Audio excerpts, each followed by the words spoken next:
Hey everybody, what's going on? It's Haas.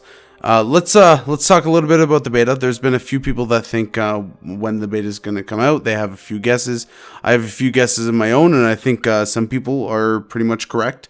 But let's start with the speculation train that we've been going on since this all started. So first off, we'll talk about when the beta is going to be coming out. Realistically, the beta could drop at any point now. Blizzard has a active structure for the game. They have an active patch that they're ready to release. They probably even have an internal server. I almost guarantee you there's an internal server where both the vanilla team is playing and probably most Blizzard employees are able to play it if they choose to. So I'd probably say that's about 90% that is up and actively working and being played on as we speak. Now, when it comes to a playable beta, I think we're also there. We also have the framework to put out a beta today, basically, and have people log on. But the thing is they're not quite ready for that. And typically with Blizzard, they're probably trying to get some other things in place. Most definitely, they're trying to work on their server capability. That's, I think, the biggest concern and the biggest hurdle that Blizzard's going to have to overcome is how many people, the sheer number of people that are going to sign in both on launch day and regularly for months at a time. Like, this is not going to be a small thing. If you look at even historical from Lights Hope and Nestralius and Elysium all releasing, if you look back at those servers releasing, they held a good about 10 to 15, maybe even higher at times, for solid weeks of people. Sorry, 10 to 15,000 people on each server. So for weeks they held that, which I know isn't a lot, but if we're talking about, let's say, how many ever servers, either way, no matter what we are looking at, we're looking at almost 7 million people logging in.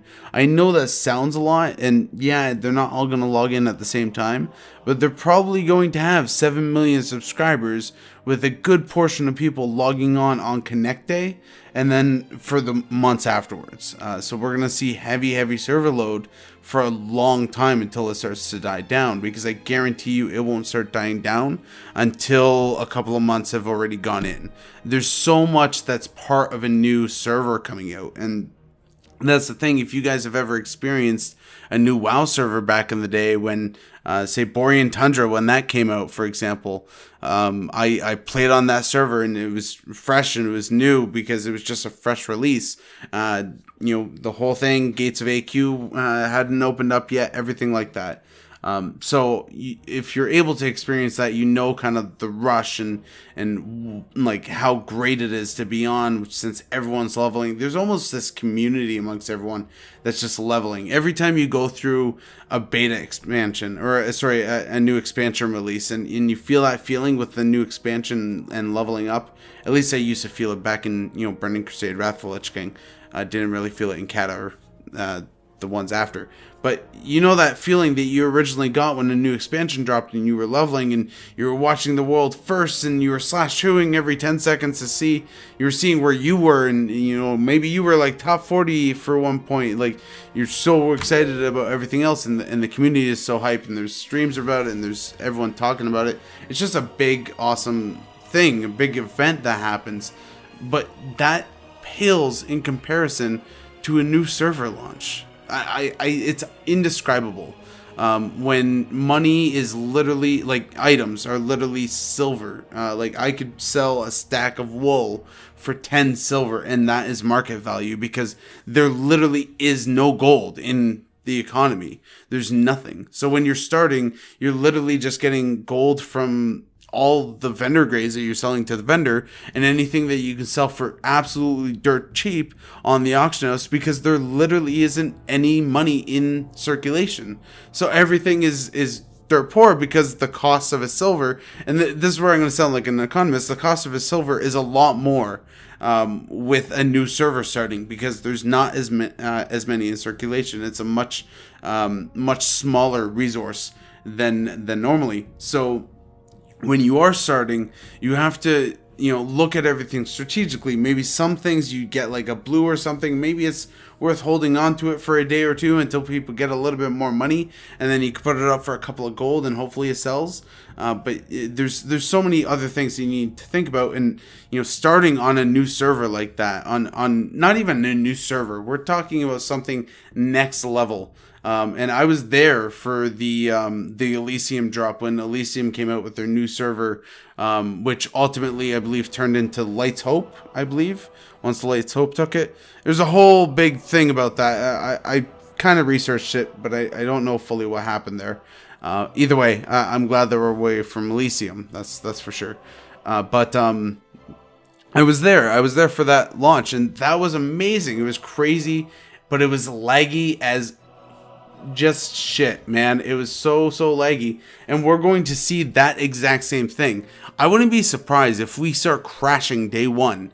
I really wouldn't be. With the framework of the game, we don't know how this game is going to stabilize with that many people. We're talking about a game that was released back in 2004 and only updated, for like random patches, but not really built for the server capability or the hold necessary to carry all the people. That was very evident back in 2004 too. Blizzard was way in over their head about their server capability, and they couldn't control how many people were actually coming in, and everything was melting down. I'm going to post a link in the description below. It's the documentary about when WoW was released, and they talk about, all the stuff that happened at the release and how they thought it wasn't going to be as big as it was, but it ended up being massive.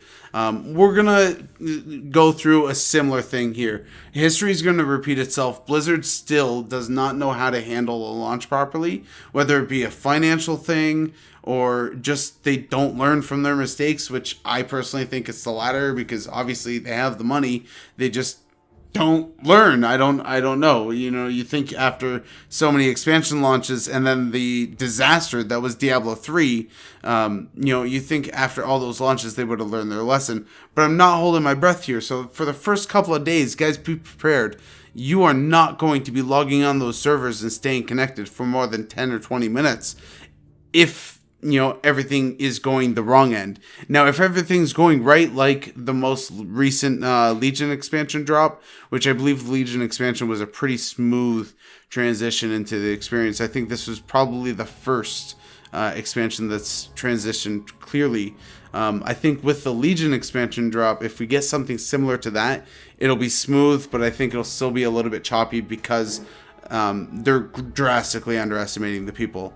I don't think that they actually expect how many people are going to log on, but I think this number is going to be staggering. It's going to be absolutely outrageous how many people are logging in, and it's going to break something. I know it's going to break something, but at the end of the day, that's the deal. So most likely, basically, let me wrap this up. Most likely, beta is going to be coming out anytime in 3 to 6 months. That's what I'm saying. 3 to 6 months, right here, right now. Beta is going to come out at any time.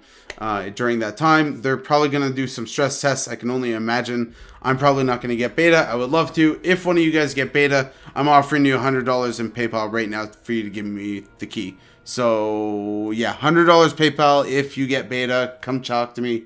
Come back here and whatnot. And I guess that's it, guys. So that's all I have. Please like and comment on this video. You guys have been great so far. You guys have had excellent comments. I can't believe how great you guys have been. And then, obviously subscribe to the channel. The people who are still listening, you're listening for some reason. Is it my sweet, sweet voice? I sure hope it is. All right. I'm going to leave you to subscribe. All right.